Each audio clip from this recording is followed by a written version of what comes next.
Shalom. Saya percaya bahwa Bapak Ibu kita semua diberkati oleh Tuhan. Amin. Sore hari ini kepada kedua yang akan mempelai akan dikembalikannya bisa menghadap ke saya. Saya nggak tahu apa yang kalian cakapkan. Saya bicara kalian cakap sendiri. Lihatlah ke depan. Ini hari bahagia. Nanti setelah ini kau boleh cakap-cakap, tapi sekarang waktu yang kau dengarkan saya cakap. Ya, oke. Baik. Bapak Ibu yang dikasih Tuhan, firman Tuhan untuk kita sore ini pada kedua mempelai yang akan diteguhkan, yaitu di dalam Efesus pasal 5 ayat 22 sampai ayatnya yang ke-33. Efesus pasal 5 ayat 22 sampai 33 saya akan membaca untuk kita semua. Demikian firman Tuhan. Hai istri, tunduklah kepada suamimu seperti kepada Tuhan. Karena suami adalah kepala istri, sama seperti Kristus adalah kepala jemaat. Dialah yang menyelamatkan tubuh. Karena itu sebagaimana jemaat tunduk kepada Kristus, demikian jugalah istri kepada suami dalam segala sesuatu. Hai suami, kasihilah istrimu sebagaimana Kristus telah mengasihi jemaat dan telah menyerahkan dirinya baginya untuk menguduskannya, sesudah ia menyucikannya dengan memandikannya dengan air dan firman, supaya dengan demikian ia menempatkan jemaat di hadapan dirinya dengan cemerlang, tanpa cacat atau keruh atau yang serupa itu, tetapi supaya jemaat kudus dan tidak bercela. Demikian juga suami harus mengasihi istrinya sama seperti tubuhnya sendiri. Siapa yang mengasihi istrinya mengasihi dirinya sendiri. Sebab tidak pernah orang membenci tubuhnya sendiri, tetapi mengasuhnya dan merawatnya sama seperti Kristus terhadap jemaat. Karena kita adalah anggota tubuhnya. Sebab itu laki-laki akan meninggalkan ayahnya dan ibunya dan bersatu dengan istrinya, sehingga keduanya itu menjadi satu daging. Rahasia ini besar, tetapi yang aku maksudkan ialah hubungan Kristus dan jemaat. Bagaimanapun juga bagi kamu masing-masing berlaku, kasihlah istrimu seperti dirimu sendiri, dan istri hendaklah menghormati suami. Bapak Ibu yang dikasih Tuhan, kiranya firman Tuhan pada sore ini menguatkan dan menyembuhkan kita semua, secara khusus kepada kedua mempelai. Saya memberi tema kecil adalah kunci pernikahan yang berbahagia. Nah, Bapak Ibu, kita semua orang rindu supaya rumah tangganya, keluarganya adalah keluarga yang berbahagia. Tidak ada orang yang tidak mau rumah tangganya tidak bahagia. Semua ingin bahagia. Tidak ada orang ingin menikah senilai turing-turing dalam rumah tangga. Tidak ada. Karena semua orang ingin rumah tangganya itu penuh dengan kebahagiaan. Hari ini saya akan memberikan 3 hal bagaimana rumah tangganya penuh kebahagiaan. Yang pertama, yaitu istri tunduk kepada suami. Karena harus tunduk kepada suami, bukan tanggung suami. Dengar baik ya. Tunduk kepada suami, bukan tanggung. Ayat 22 sampai ayat 24 itu berbicara tentang istri tunduk kepada suami. 3 ayat itu berbicara tentang bagaimana rumah tangga yang bahagia itu, yaitu dimulai dengan istri yang tunduk kepada suami. Tetapi suami juga jangan sedang dulu istri tunduk. Ada penyebabnya. Kalau istri tunduk, maka suami harus pertama-tama memerankan dirinya sebagai Kristus yang olehnya istri lihat itu di dalam hidup suami. Jadi istri tunduk tidak hanya sekedar tunduk, tetapi pertama-tama adalah suami memerankan Kristus di dalam pernikahannya. Itu suami pertama-tama harus menunjukkan bagaimana fungsi dan tanggung jawabnya sebagai seorang suami. Nah, ini berarti bagaimana menunjukkan bahwa Kristus hidup di dalam diri. Kadang-kadang sebagai laki-laki kita ini selalu berharap istri selalu tunduk. Tapi pertanyaannya, bagaimana suami istri tunduk kalau suaminya pemaaf? Kalau suaminya suka berbuat jahat? Kan ini jadi masalah. Dari sisi lain istri harus tetap tunduk, tapi dengan baik. Rumah tangga yang bahagia itu istri tunduk, tetapi di saat yang sama suami memerankan, berani memancarkan bahwa hidupnya dipenuhi dengan kasih Kristus. Maka rumah tangganya akan bahagia. Suami harus belajar serupa seperti Kristus, dan suami diproses oleh istri. Suami istri saling memproses, maka akan kemudian melahirkan sukacita, kebahagiaan, damai sejahtera di dalam. Jadi suami istri diproses sama-sama. Istri belajar tunduk, suami belajar serupa seperti Kristus. Jadi jangan hanya suami menuntut istri tunduk, tapi di saat yang sama suami tidak pernah menunjukkan bahwa dirinya ada penuh atau melimpah atau dikuasai oleh Kristus. Jadi kalau Bernard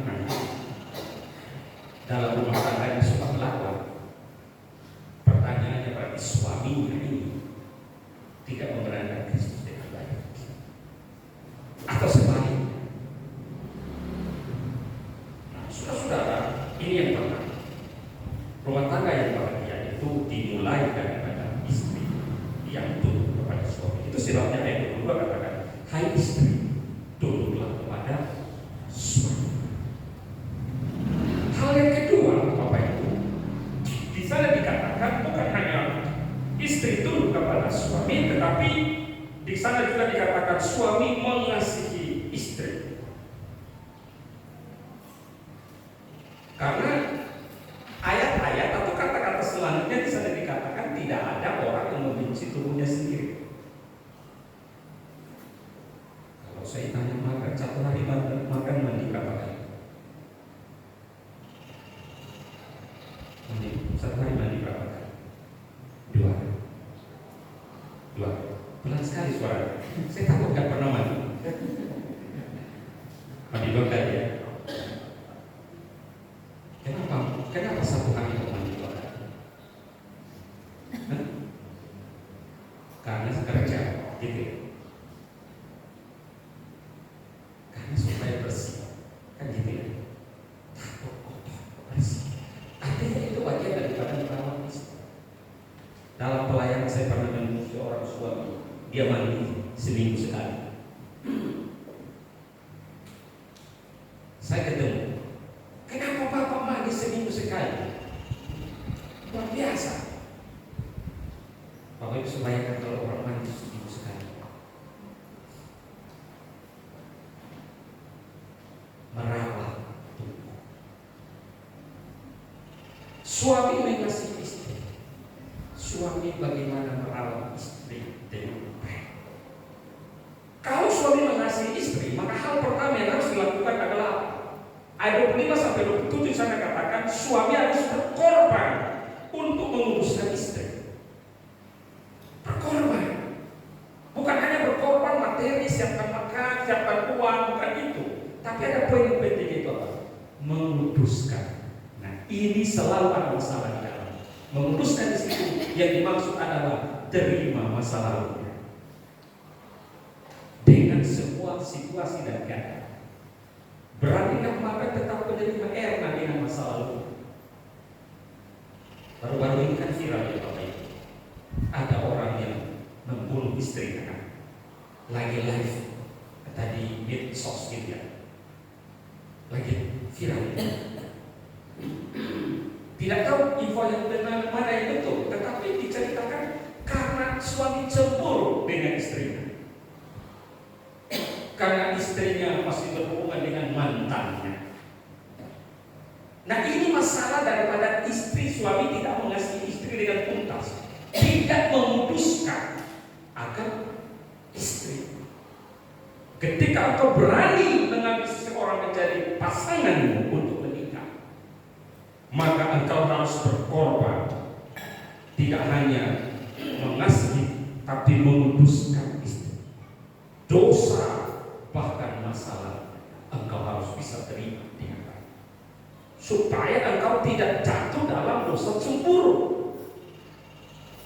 Hari-hari ini Bapak Ibu, perselingkuhan di mana? Kenapa? Karena masa lalu pasangannya belum diterima, atau setelah menikah pun tidak ada pemberesan hati. Nah, ini kita ini salah satu ciri orang Timur, ya. Kita harus hati-hati. Jangan sampai setelah kita buka nikahnya 4 tahun lagi pisah. Nah, ini tidak boleh. Nah, karena itu suami harus memutuskan akan istri.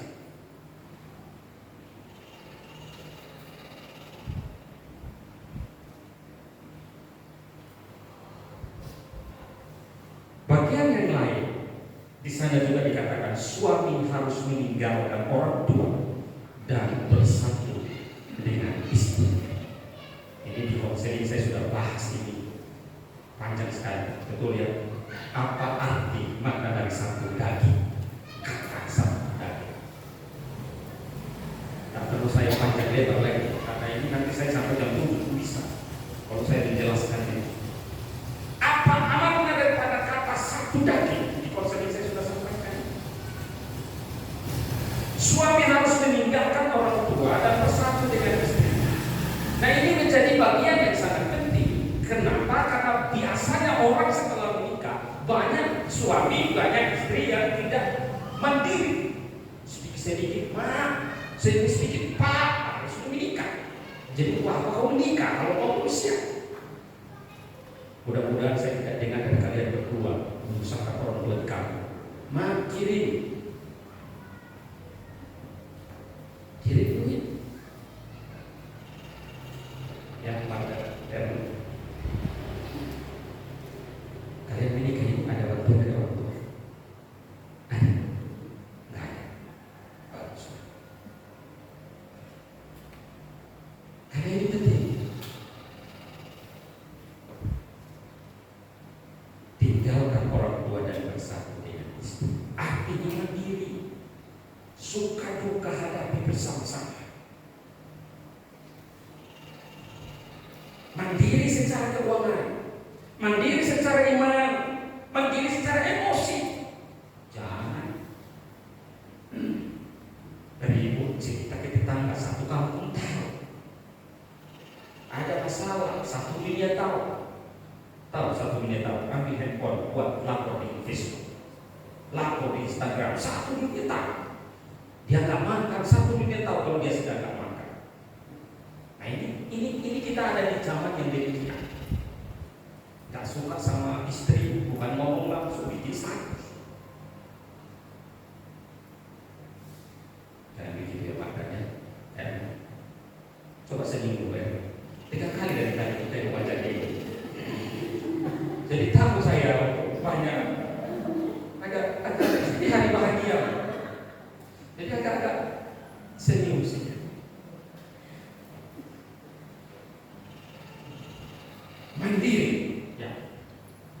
Dua-dua harus mandiri. Ekonominya, keuangannya, imannya, ini penting. Saya mau tanya kalian berdua, prioritas kalian dalam rumah tangga itu setelah itu menikah nomor 1 apa? Prioritas kalian dalam hidup itu nomor 1 siapa? Dan atau nomor 1 apa?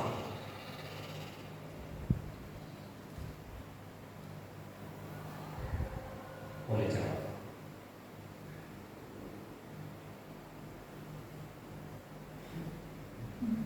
Tahu pertanyaannya?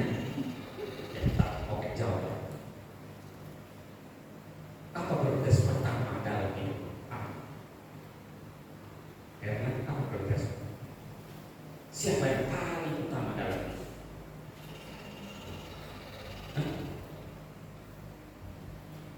Wah, apa sih perlu kasih main?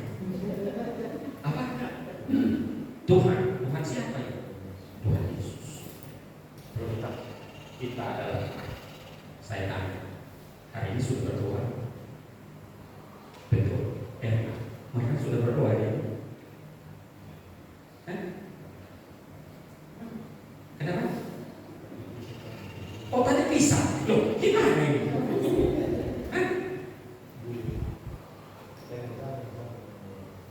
Di tengah jalan baru sama. Gimana? Oh, karena salah gitu.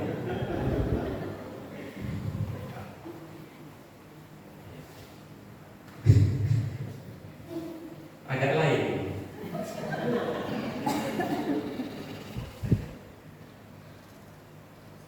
Jadi ini prioritas utama. Banyak orang tidak tahu prioritas utama dalam hidup kita. Nomor satu itu harus Tuhan. Itu dengan baik. Nomor dua itu adalah pasanganmu, istrimu, suamimu. Tiga itu adalah anak.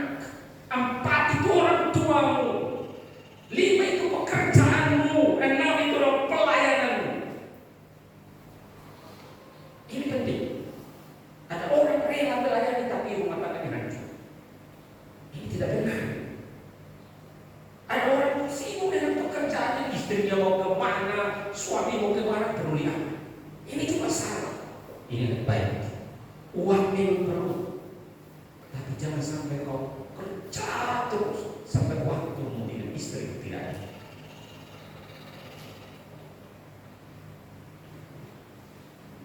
Banyak terjadi dalam rumah tangga. Ada banyak orang menjadikan Tuhan itu nomor kesekian. Itu sebabnya di dalam kalendernya kan hari Minggu merah, semua dia hitam semua. Gak ada yang merah. Ada yang merah. Karena itu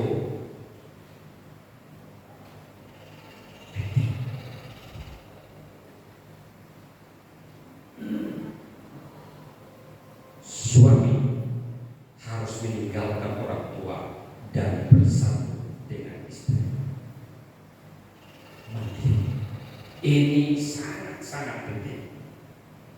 Karena kalau tidak mandiri, maka rumah tangga itu pasti dinistam. Rumah tangga itu pasti dikhianati. Karena ujungnya adalah terus bertengkar. Nah, Bapak Ibu yang dikasihi Tuhan, ini tiga hal. Istri tunduk, suami mengasihi istri, tetapi suami tinggalkan orang tua. Maksudnya adalah mati. Nah, Bapak Ibu yang dikasihi Tuhan, membangun rumah tangga adalah waktunya orang. Saya pernah berkali-kali sampaikan, suatu saat ketika kami masih di kampus, ada seorang pasangan misionaris, usianya sudah 80 tahun suami istri. Waktu itu kami belajar tentang konseling, pastoral konseling. Jadi orang bule kebetulan dua-dua. Maka kemudian yang laki-laki sama papa ini, ibu-ibu sama anak-anak perempuan sama ibu-ibu. Dan kemudian satu pertanyaan yang sama ditanyakan kepada suami istri yang sudah menikah atau umurnya 80 tahun, mereka sudah melewati pernikahan emas. Pertanyaan satu, berapa persen engkau mengenal pasangan? Kepada istri, dan berapa persen kau mengenal suamimu? Dan istrinya menjawab 30%. 50 tahun menikah, saya baru 30%. Begitu ditanyakan pertanyaan yang sama kepada suami bapak ini juga. Berapa banyak atau berapa lama engkau mengenal pasangan? Jawaban dia malah lebih rendah, 20%. Tapi kan sudah hidup, menikah sudah 50 tahun. Kenapa bukan sampai 50 atau 80 atau 100%? Masing-masing punya jawaban.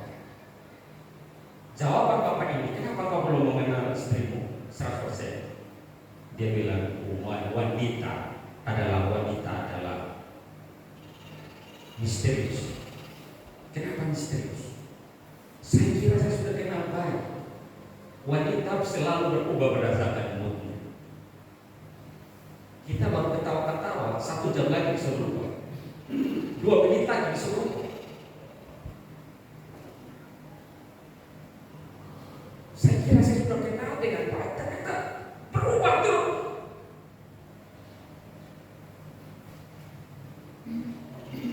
Bapak Ibu yang dikasih, kita ini semua punya sifat dan karakter yang berbeda-beda.